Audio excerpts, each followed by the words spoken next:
talk about them as lived people first, and only then let the abstraction quietly reemerge in the background. I will explicitly mark where I am lensing out and where I am lensing in, and I will treat certain attributes as modular variables using brackets so you can see how the same structure flexes across population slices. Lensing out. At the widest scale, the people you are trying to reach are not YouTube users or even content consumers. They are people whose daily cognitive life already happens in public layers. They think while listening. They listen while working. They are awake when most people are asleep. They have learned, slowly and accidentally, that live streams are the closest thing the modern internet has to shared thinking in real time. They did not arrive here through fandom alone. They arrived here because asynchronous content stopped being enough. Now I will lens in. Persona 1, primary CC1A buyer persona.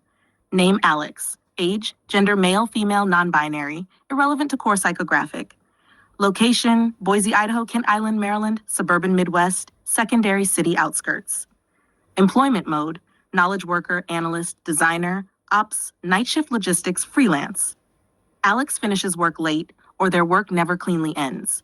Their evenings are not structured around television or events, but around having something on that is not noise. They open YouTube the way previous generations turned on a radio. Live streams are already part of their life, but not as a fandom object. They gravitate towards streams where the streamer is thinking out loud, reacting to information, or moving through ideas in a way that feels unscripted but intentional. Alex types in chat sometimes. Not constantly. They wait. They read the room. When they do speak, it is usually a clarifying question, a contextual reminder, or a short synthesis that shows they have been following along. When the streamer acknowledges them, it lands not as dopamine, but as confirmation of co-presence. Alex has a problem they cannot name yet. They feel like good content keeps slipping past them. They save videos for later and never return. They know there is value in playlists, but they experience playlists as cluttered containers, not as navigable objects. They have hundreds of subscriptions, dozens of tabs, and a vague sense of cognitive debt. This is where, as an aggregator, enters their life.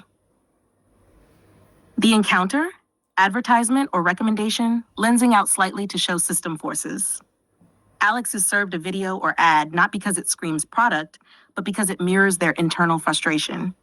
The language is not, watch this playlist. It is closer to, you already consume content. Nobody ever taught you how to navigate it. Or, playlists are not storage. They are interfaces. This works because Alex already suspects this is true. They click not because they want to buy, but because they feel seen. The ad or recommended video does not ask them to change behavior yet. It reframes what they are already doing as something that can be practiced deliberately. First contact with the content, live stream or long form, lensing in hard. Alex lands in a live stream or a recorded stream where you are not performing expertise in the traditional sense. You are narrating how you consume. You are moving through playlists live. You are explaining why certain videos sit next to each other. You are pausing, rewinding, cross-referencing. You are treating navigation itself as the content. This is the critical moment. Alex realizes this is not creator-centric content. This is consumer-centric content. It is not asking them to admire output. It is inviting them into a method.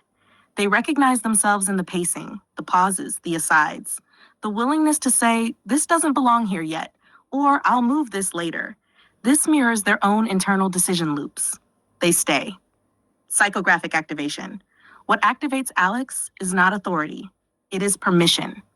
You give them permission to treat their consumption as something worth structuring. You validate that playlists are not organizational chores, but cognitive scaffolding.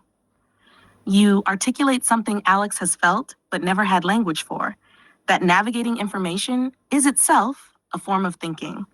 This is where CC1A locks in. Alex is not converting because they want more content. They are converting because they want a map of themselves as a consumer. They want to feel less overwhelmed without consuming less. They want depth without chaos. How the journey shapes behavior. Lensing out to modularity. If Alex were 22 instead of 30, the entry point might be shorts or clips, but the conversion still happens in long form.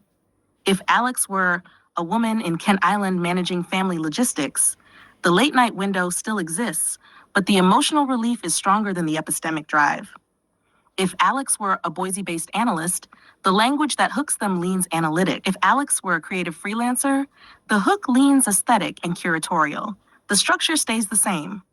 The skin changes. Why live streaming matters specifically? Live streams allow you to demonstrate playlist navigation as a live cognitive act. This cannot be faked in edited content. The friction, the uncertainty, the improvisation, all of it signals authenticity to CC1A. They are not there to be taught in a syllabus sense. They are there to watch someone think with tools. The chat becomes a secondary proof. Alex sees others asking the questions they were thinking. They see people referencing earlier streams. This confirms that this is not a funnel. It is a habitat. Who these people really are, in one sentence. They are adults who already take their inner life seriously and are quietly relieved to discover that someone is finally treating content consumption as a first-class practice rather than a guilty habit.